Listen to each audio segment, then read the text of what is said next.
This is Ramsey Clark, former Attorney General of the United States. We were just having a conversation about the media and its degeneration over recent years and decades.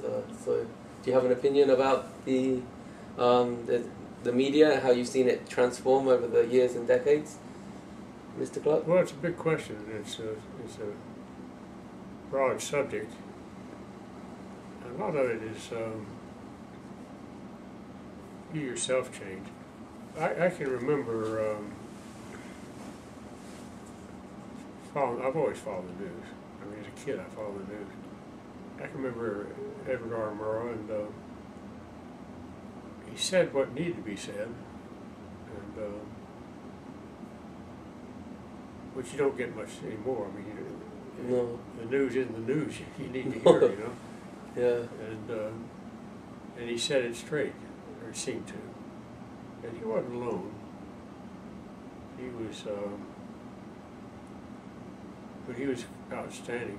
And amazingly, you know, I grew up, and when I came into the Kennedy administration, he came into the Kennedy administration at the same time. Oh, really? He's the head of USIA, United States Information Agency.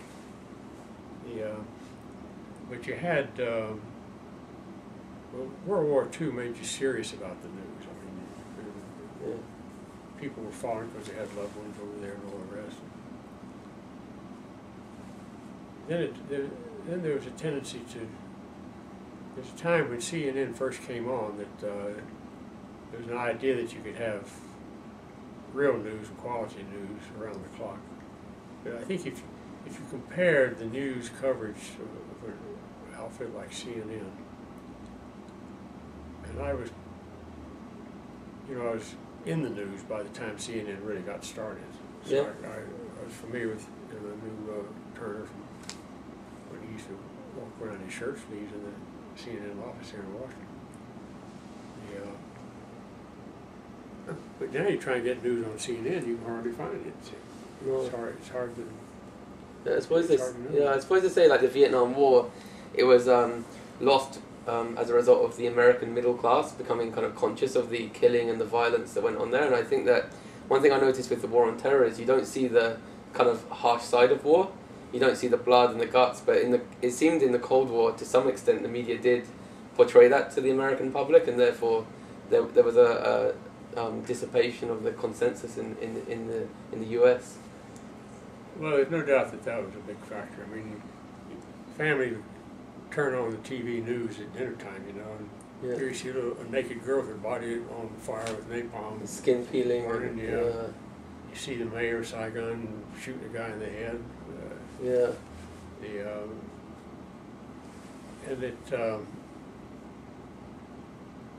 But you were seeing it, but I still think the main thing was not so much the news as the draft. The draft was sending kids who weren't smart enough or didn't have enough clout in their family to get 2S deferment, a student deferment or something. Yeah. Vietnam, the families just couldn't stand that, you know. They've seen their sons go off to war. Because the pictures that came out of Iraq were much worse than what were coming out of Vietnam, actually. So do you think the privatization of warfare with like Blackwater and stuff is a methodology to avoid having to do the draft in the 9/11 wars, in the war on terror?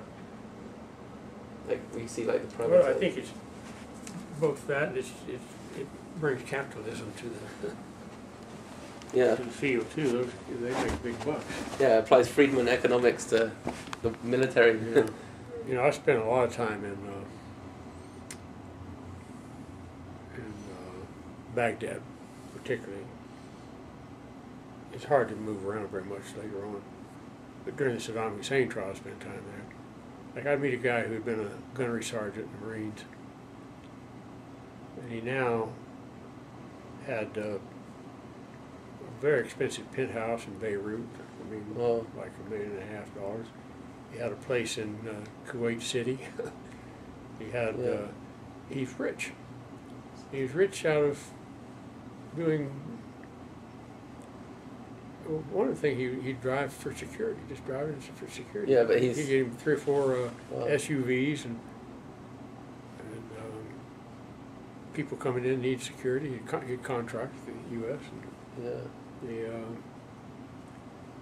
So here's a grunt, a soldier who's out on the firing line, and he's making nothing.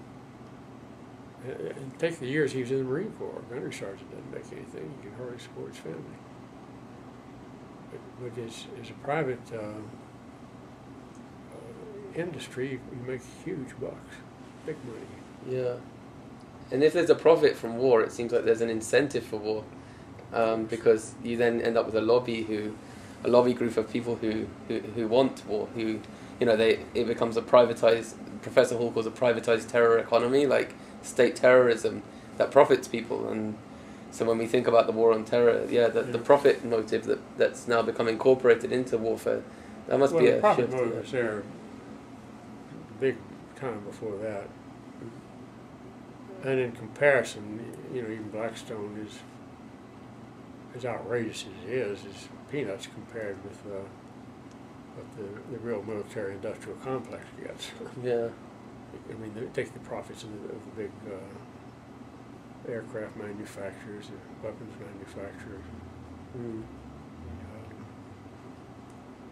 So Shaw's great play on war profiteering is just like that. I mean, use daddy warbucks. They just make. Yeah. So how would you like to see the U.S. economy kind of restructured and reoriented to, say there was a day when the U.S. managed to overcome the militarism and the military permanent war economy and so on? Like, what would be your kind of image of a perfect American economy, like with public services or private services? Well, I'm a public service person. Even as a child, I always went to public school.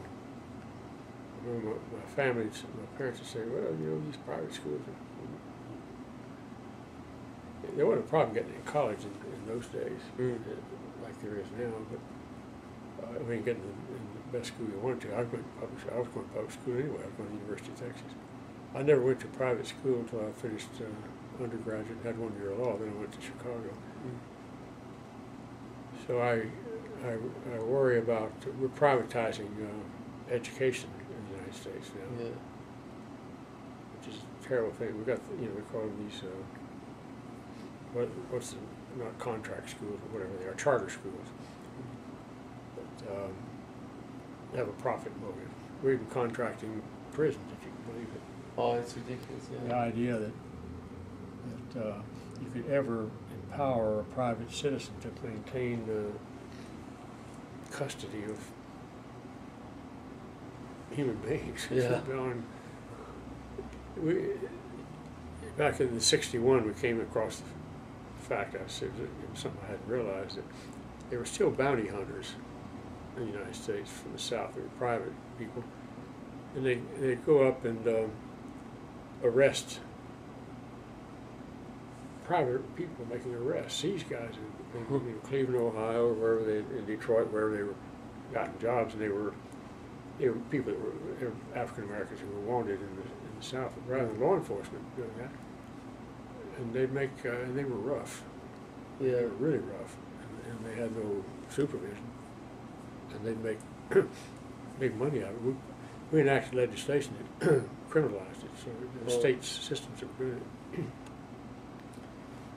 Now they have privatization of prisons. I went down into one near Norfolk a couple of months ago, and it's first the structure is extremely expensive because it's a cost-plus contract.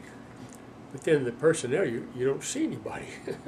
It's all electronic, Yeah. It's even the visiting rooms. There's nobody in there.